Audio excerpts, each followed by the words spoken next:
Hey Houston, we have no problems. We are going to be learning about something called chemical reactions today. Mr. Dmitrievich, what the heck is a chemical reaction? Well, chemical reactions kind of sound scary. If we view them as like recipes, it essentially allows us to go from reactants, which is what we start with, to products, what we end up with. All right, so let's diagram the way chemical reactions work. You said something about you start with something called reactants, and it turns into, notice I'm drawing an arrow, folks, to products. Now, what does that mean, reactants and products? Well, reactants are any things that you put together. And as we understand in a recipe, if you put a bunch of ingredients together, you're going to end up with something that most likely is a little different than what your ingredients were to begin with by themselves. So flour plus sugar plus vanilla plus butter plus chocolate chips makes chocolate chip I like cookies. where you're going with this one. Right, so that's the reactants. But notice there's also this little arrow. What's the point of the arrow? Well, we use that expression, we say yields or forms.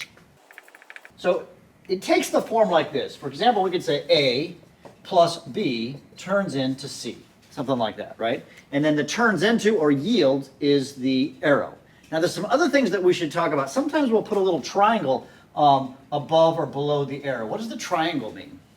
That means we're changing the temperature, we're adding heat. So if you see a triangle and it says it's heated, then you put a triangle. And then there's something else that goes into these equations, is it's these little parentheses. I got a parentheses S, L, G, and a Q. What do each of those represent, Mr. Dmitrievich? Well, those tell us the state of matter, and the first three are pretty straightforward: solid, liquid, and gas. We're familiar with those states of matter. The last one is actually really, really important. It means that something is dissolved in water. And reality is a lot of our reactions, the way we get particles to meet each other, to react with each other, is we throw them into water, they dissolve, they float around, and they interact with each other. So aqueous means, and the word is aqueous, kind of like we're aquatic, water, right? So it means dissolved in water.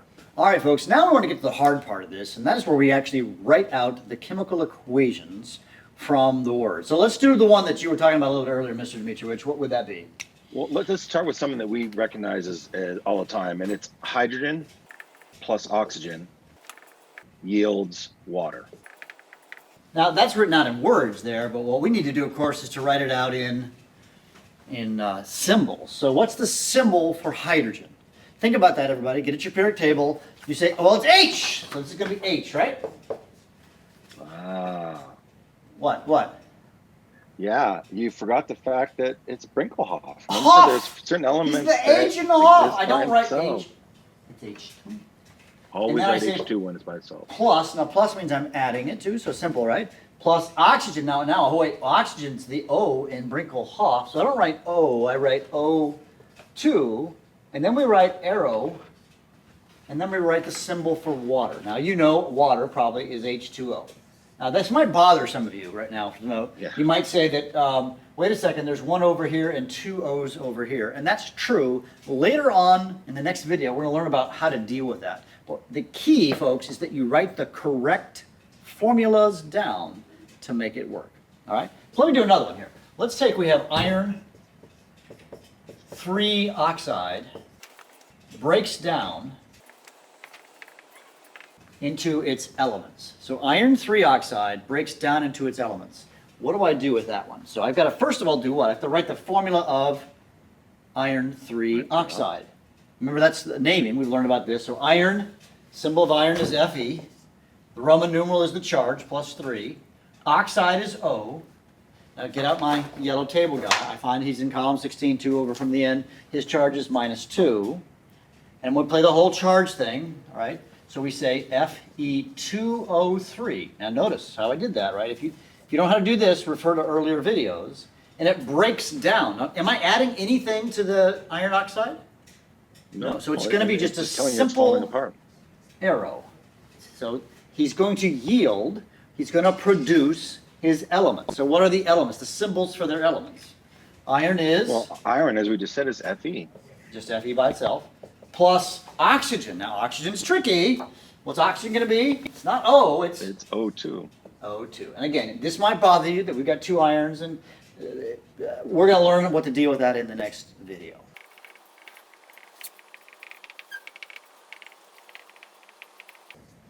So on this one, folks, potassium plus sodium carbonate yields sodium plus potassium carbonate. So what are we going to do? Potassium.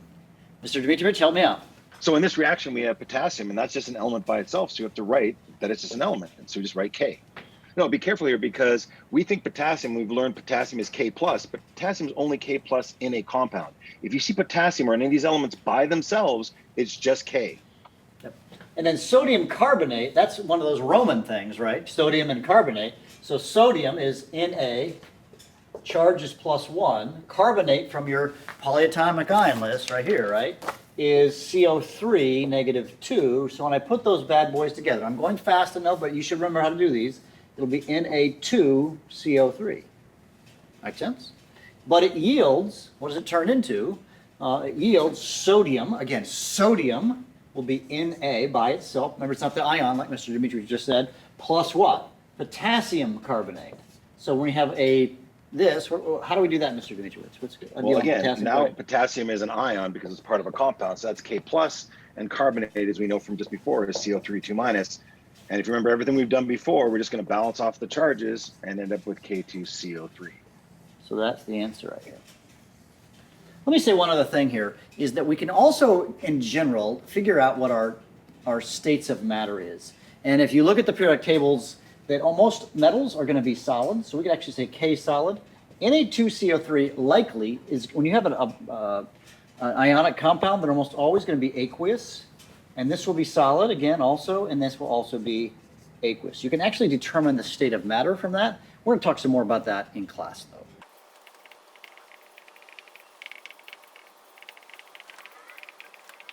So in our last example, folks, we want to do this one. Barium chloride plus aluminum phosphate yields barium phosphate plus aluminum chloride. Now, this is a longer one, but again, same kind of an idea. And actually, let me show you what I think is a shortcut that's going to make life a lot easier for you. I like to create what I like to call a scratch pad.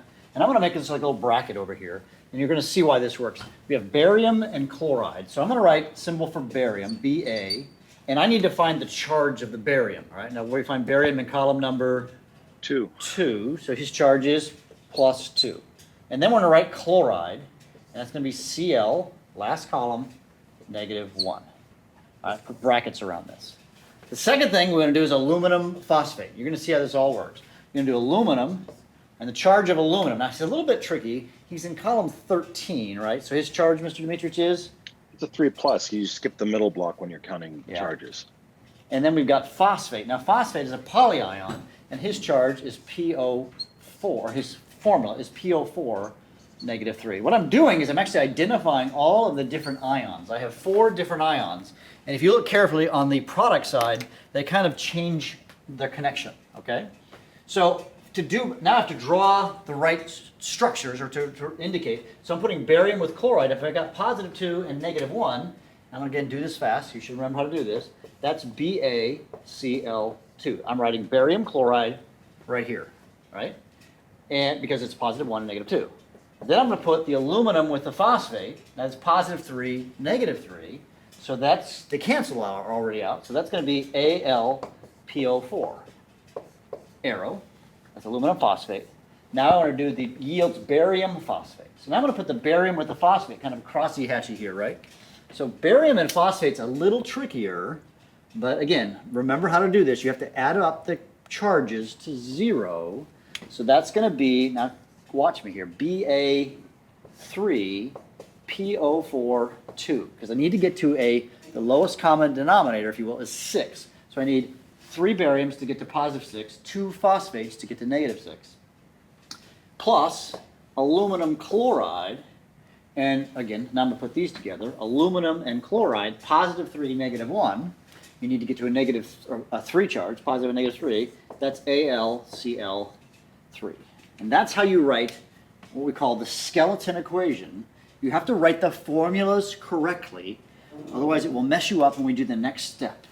Now you might, again, it might bother you that I've got 1 barium here and 3 bariums here. We will fix that in the next video.